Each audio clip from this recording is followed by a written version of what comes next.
तंग साहब को तंग किया जाएगा। अभी मैं जनाब जावेद इकबाल साहब इलेक्शन कमिश्नर जो अभी इलेक्शन अफसर हैं, मैं उनको स्टेज पे बुलाना चाहूँगा कि आप तशरीफ़ लाएं और आप अपनी बात भी रख लें।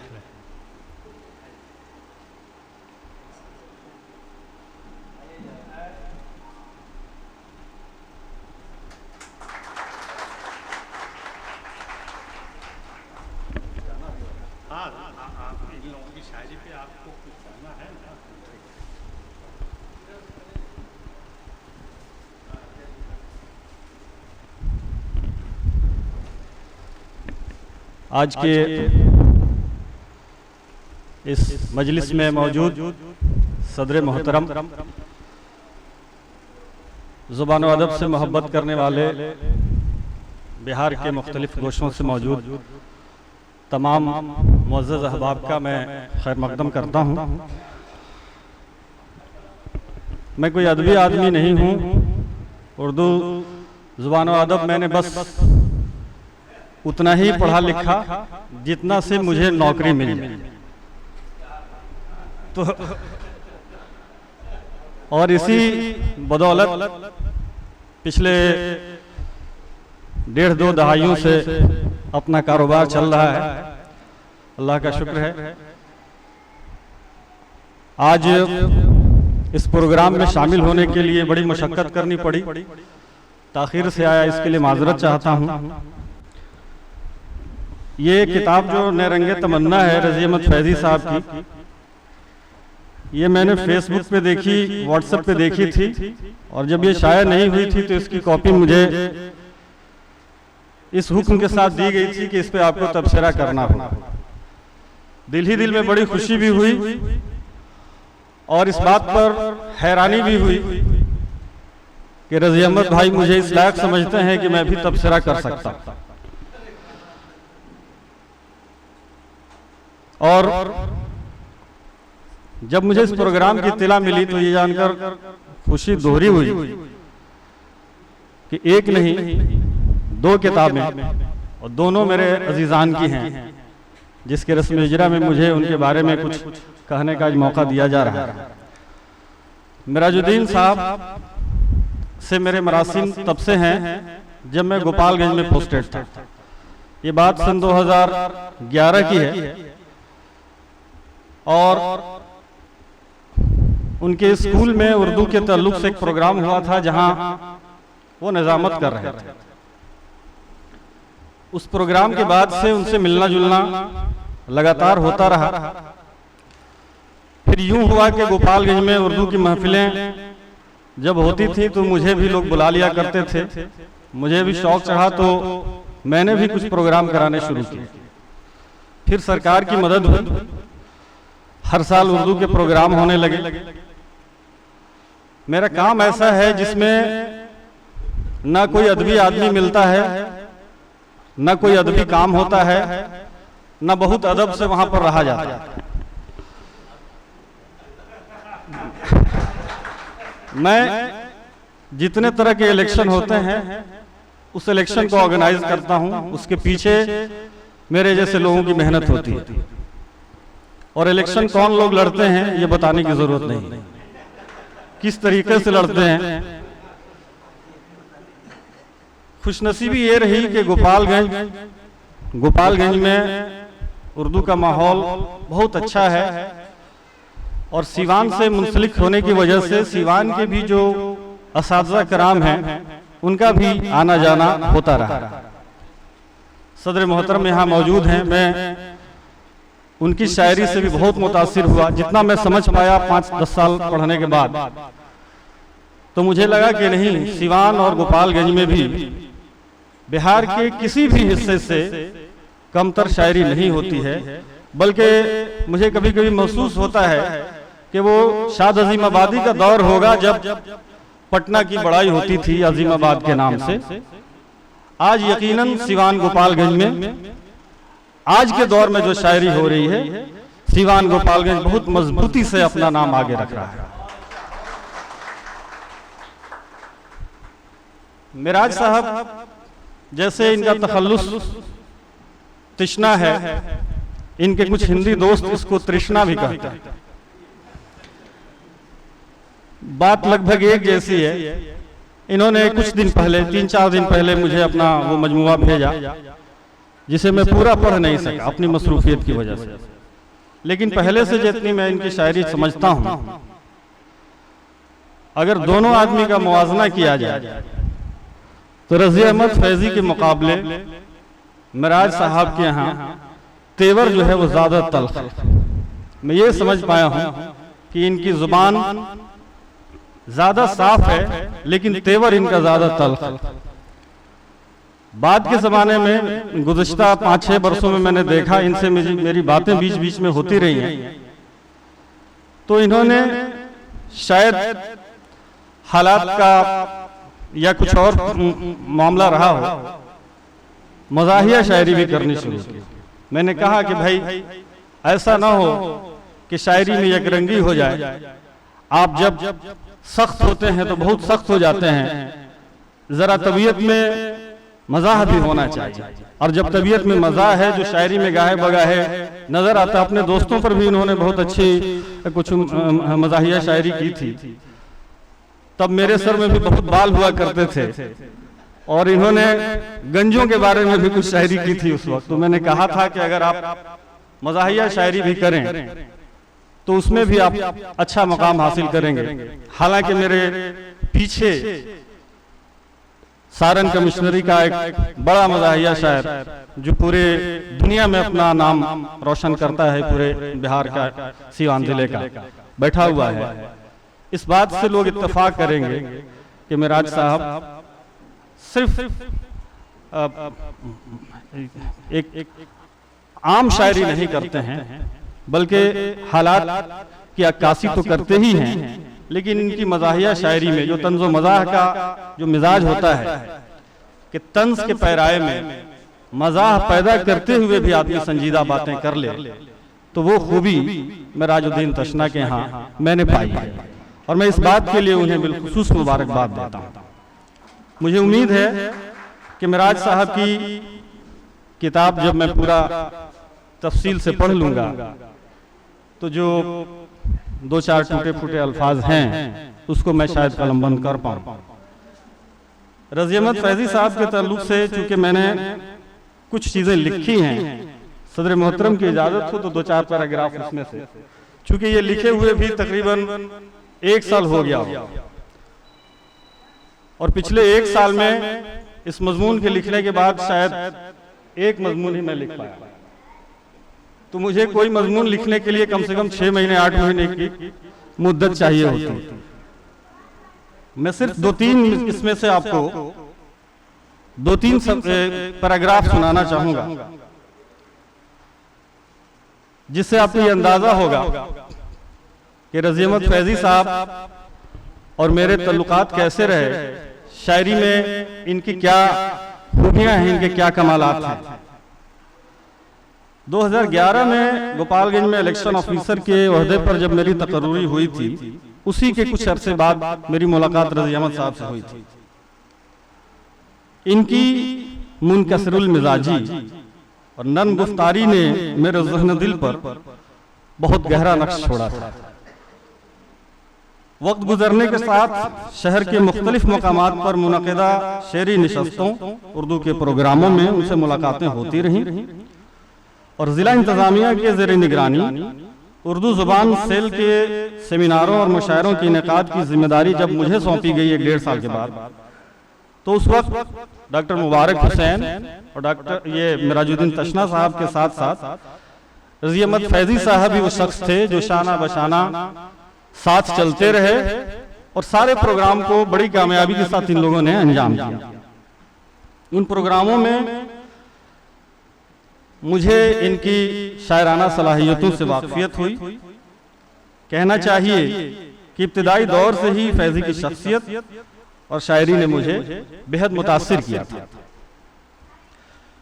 बुनियादी तौर पर रज़ी अहमद साहब गज़ल के शायर, लेकिन उनकी गज़लिया शायरी एहसास की तर्जुमानी करती है और गम ज़ात और गम कायनात को मुदगम कर देती है। शोला अफशानी के बजाय फैजी साहब बेहद मतीन लबो लहजे में हयात व कायनात के मसाइल को मौजूद सुखन बनाते हैं। जो मिराज साहब के बारे में मैंने बात कही, ये उसके बिल्कुल बरकस है। उन्होंने मुतकद्दमीन शुरा के अफकार से अपना चिराग रोशन किया है और हालात हाजरा के संजीदा मसाइल पर भी निगाह मरकूज रखी। उनकी शायरी का एक बड़ा हिस्सा मायूसियों, महरूमियों और माशूक की सितम ज़रूफियों से इबारत है। चंद मिसालें जो मैं समझ पाया कि लम्हा लम्हा सदी पे भारी है, मैंने वो जिंदगी गुजारी है, और बहुत मुमकिन है दिल का बोझ कम हो, मैं हाले जार कहता जा रहा हूं। ये सलीस लहजे में बहुत आसान अल्फाज में अपनी बात को कहना और ये बताना, ये आप गौर करें कि बहुत मुमकिन है दिल का बोझ कम हो, मैं हाले जार कहता जा रहा हूं। बात को दिल के अंदर रख के घुटने से बेहतर है कि अपनी बात कहते जाएं, दिल का बोझ कम हो। बहुत आसान, ये हर आदमी जानता है कि अपने दिल के बोझ को अगर कम करना है तो अपनी बात को लोगों से शेयर कीजिए, लेकिन इन्होंने बहुत आसान लफ्जों में इसे अपने शेर में बयान किया है। और कहते हैं कि तसल्ली दे के बच्चों को सुला देता हूं मैं फैजी, मैं अश्कों से, मगर अश्कों से दामन का भिगोना मार जाता है। फिर देखिए कि फैजी की जो शायरी है, इनके तख्लीकी मिजाज में वसत और फिक्र की बुलंदी, जोश व जज्बा के साथ होशमंदी, तफक्कुर व तगज़्ज़ुल, इंसानी हमदर्दी, इखलाकी कदरों के साथ एक मखसूस मुहज़्ज़ब शोखी, रोमान अंगेज़ी और कदीम रवैयों के मौज़ूआत के अनासिर उनकी शायराना सलाहियत को इस्तेहकाम बख्शने में मुआविन साबित होते हैं। एक बात यहाँ मैंने कहने की कोशिश की है, उस्ताद मोहतरम मौजूद हैं, फैजी साहब के उस्ताद मोहतरम यहाँ मौजूद हैं। जाहिर है कि उस्ताद से बेहतर अपने शागिर्द को दूसरा कोई नहीं जानता है, लेकिन इनके पूरे मजमूए को पढ़ने के बाद जो मैंने महसूस किया, मैं चाहूँगा कि प्रोग्राम के इख्तिताम पे दो चार तबसरे कि मैंने क्या महसूस किया, वो सही था या नहीं था। कि फैजी के पहले शेरी मजमूए की मुख्तलिफ गज़लों के मुतअद्दिद अशार इश्क में नाकाम और नामुराद आशिक की वारदात क़ल्बी से इबारत है। अब ये मुझे पता नहीं है कि ये कितने सच्चे हैं, लेकिन जो मैंने महसूस किया वो मैंने यहाँ लिखा है। यही वजह है कि जुदाई के गम में आशिक के हाल ज़ार का बयान और किसी की यादों के साए में घुट घुट कर एक एक लम्हा बसर करने का कर्ब वाक़यतन राह वफा में दागे मुफारकत की तफसील बनकर जा बजा अशार की शक्ल में हमारे सामने आ जाता है। इसकी चंद मिसालें देना बहुत ज़रूरी है। कभी मिलो तो सुनाऊं मैं हाल ज़ार अपना, तुम्हारे बिन ये गुजरती है जिंदगी कैसे। मेरी दुआ है कि ये मुलाकात ज़रूर हो और वो हाल ज़ार भी आप कलम बंद करें।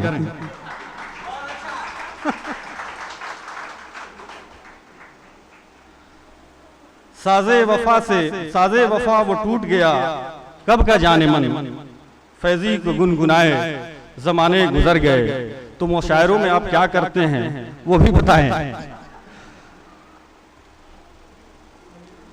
अच्छा, मुल्क के बदलते सियासी मंजरनामे और गुज़िश्ता बरसों में जो अदालतों के रवैये से अवाम के अंदर जिस बेचैनी और बेइत्मीनानी ने जन्म लिया है, फैजी ने उसे भी शिद्दत से महसूस किया है। वो सियासत के स्याह पहलू और अदालती निज़ाम पर खुलकर अपनी आरा का इजहार करते हैं। बाज़ औक़ात वो सीधे सीधे मुंसिफ और अदलिया की कारकर्दगी पर भी सवालिया निशान खड़ा करते हैं। उन्होंने अपनी गज़लों में जिस हक़ गोई और बेबाकी के साथ बड़ी संजीदगी से इस मौजू को इन मसाइल को मौजूद सुखन बनाया है, उसकी दो तीन मिसालें आप देखिए। अगर ये अहले सदाकत ही बेज़ुबां हो जाएं, अगर ये अहले सदाकत ही बेज़ुबां हो जाएं, फरेबकार न क्यों हम पे हुक्मरां हो जाएं। और हम देखते रहते हैं अदालत के तमाशे, मुजरिम की खता हुक्म सदा तक नहीं आती। ताल्लुक़ के ताल्लुक से भी जहाँ तक मैंने पढ़ा उर्दू शायरों को, मुझे आज तक कोई ऐसा शायर नहीं मिला जिसके मजमूए में ताल्लुक़ के अशार न मिले। फैजी साहब भी इससे छूते नहीं हैं, उनके मजमूए में भी ऐसे बहुत से अशार हैं। एक आध मिसालें आप देख सकते हैं कि सोजो गुदाज मेरी गज़ल में जो देखते पढ़ते कसीदा मीर भी फैज़ी की शान में। तो खुदा करे कि मीर, आज तो मीर नहीं आएंगे पढ़ने, लेकिन मेरी दुआ है कि आज मीर के हम पल्ला जो भी हैं वो दिल साफ करके आपके कसीदे पढ़ें। रज़ी अहमद फैज़ी ने माशी ज़रूरतों की तकमील के लिए पहले दवाखाना का सहारा लिया। माजरत के साथ मैं यहाँ आप सबको ये शेयर करना चाहता हूँ कि रज़ी अहमद फैज़ी ने माशी ज़रूरतों की तकमील के लिए पहले दवाखाना का सहारा लिया। एक मुद्दत तक वकालत के पेशे में किस्मत आजमाते रहे, लेकिन खातिर ख्वाह नतीजा न निकला। 1997 ईस्वी में गोपालगंज जिला के बरौली ब्लॉक के एक कॉलेज में शुबे जोग्राफिया से मुंसलिक हुए और आज तक दर्स व तदरीस के फ़राइज़ अंजाम दे रहे हैं। इसी दरमियान शेर व शायरी से उनका शगफ बढ़ता गया। उर्दू ज़ुबान से बेपनाह मोहब्बत के सबब 2017 में मौलाना आज़ाद उर्दू नेशनल यूनिवर्सिटी से MA उर्दू की सनद हासिल की। माशियात के मामले में गैर इस्तेहकामी की सूरत और अपने करीबी लोगों के खुश्क रवैयों ने उनके अंदर जहद मुसलसल के साथ हालात का डट कर मुकाबला करने की सलाहियत में इजाफा किया। अज़्म मुस्तहकम, हिम्मत, जमा मर्दी और कभी हार न मानने की जिद उनकी गज़लिया शायरी का एक अहम बाब है। उससे भी कुछ मिसालें मैंने यहाँ लिखी हैं। इन्होंने उर्दू शायरी में गज़ल के अलावा दीगर मुख्तलिफ असनाफ में तवाज़माई की है। इस पहले मजमूए में 8 नज़में, एक रुखसती, गीत, शख्सी मरसिया, मुनाजात भी शामिल हैं। उनकी नज़मों में रवायती अंदाज के साथ जज्बातियत भी मौजूद है। उन नज़मों की क़राअत से फैज़ी के नए सियासी और समाजी हालात के साथ ज़िंदगी के नए शऊर से आगाही का अंदाज़ा होता है। अपने दोस्त अली इमाम रोशन के अचानक इंतकाल से जो रंज व मलाल की कैफियत पैदा हुई, उसके बयान में फैज़ी ने कलेजा निकाल कर रख दिया है। फैज़ी के अशार को जिंदा और मरवज ज़ुबान की कसौटी पर परखिए तो ये महसूस होगा कि उन्होंने खुद को तसन्नो, शोबदाबाजी से दूर रखने की कामयाब कोशिश की है। सलासत और रवानी के साथ मुरवजा ज़ुबान व तरकीब का इस्तेमाल फैज़ी के कलाम में बदरजातुम मौजूद है, जिसकी वजह से कारी को उनके अशार बार बार दोहराने पर मजबूर होना पड़ता है। जिस मुस्तकिल मिजाजी और दिलजमई के साथ फैज़ी शायरी कर रहे हैं और शायरी की फ़न्नी बारीकियों के साथ अशार की नोक पलक संवारते रहने की सही कर रहे हैं,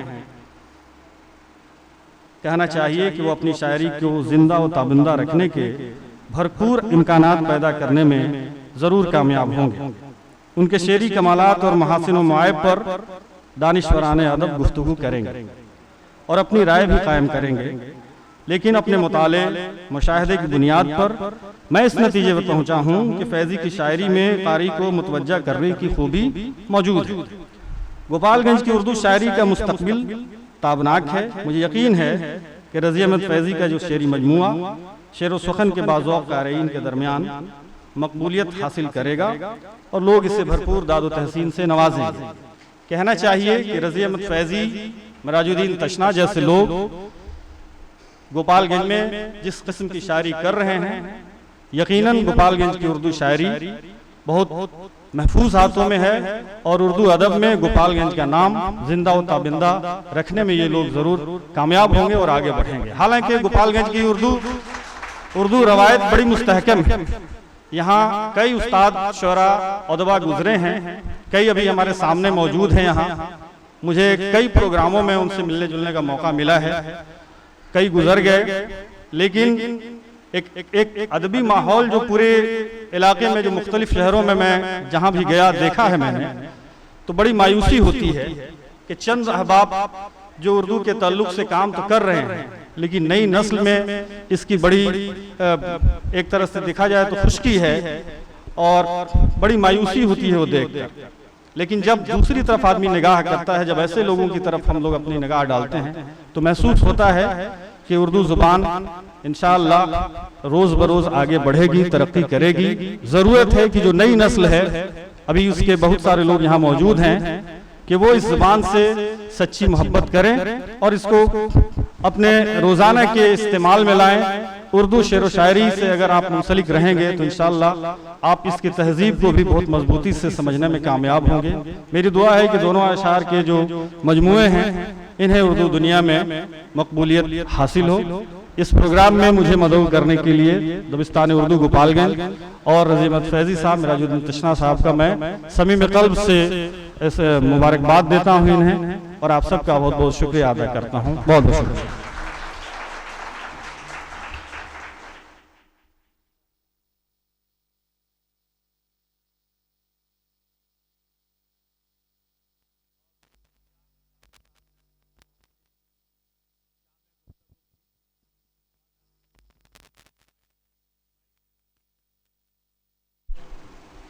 हेलो। हाँ, जावेद अहमद साहब ने मुख्तसरन लेकिन बहुत जामे गुफ्तगू की, और मिराजुद्दीन अहमद साहब और रज़ी अहमद फैज़ी साहब दोनों आदमी के ऊपर भरपूर गुफ्तगू रखी। अफसर होते हुए भी इनका अदबी ज़ौक़ बहुत बुलंद है, और मैं दुआ करता हूँ कि ये सिलसिला इनका बंद न हो, लगातार जारी रहे, और 6 महीने 8 महीने पे नहीं, 6 दिन 8 दिन पे लिखा करें। हजरात, मैं देख रहा हूँ ज़की अहमद ज़की साहब भी तशरीफ़ फरमा है, मिराजुद्दीन तशना, रज़ी अहमद फैज़ी और ज़की हाशमी, ये 3 लोग 3 तारे हैं आपके गोपालगंज के, और चाहिए कि ये तीनों तारे एक साथ चमका करें जैसे कि आज चमक रहे हैं, और आइंदे भी चमकते रहें साथ में। हजरात,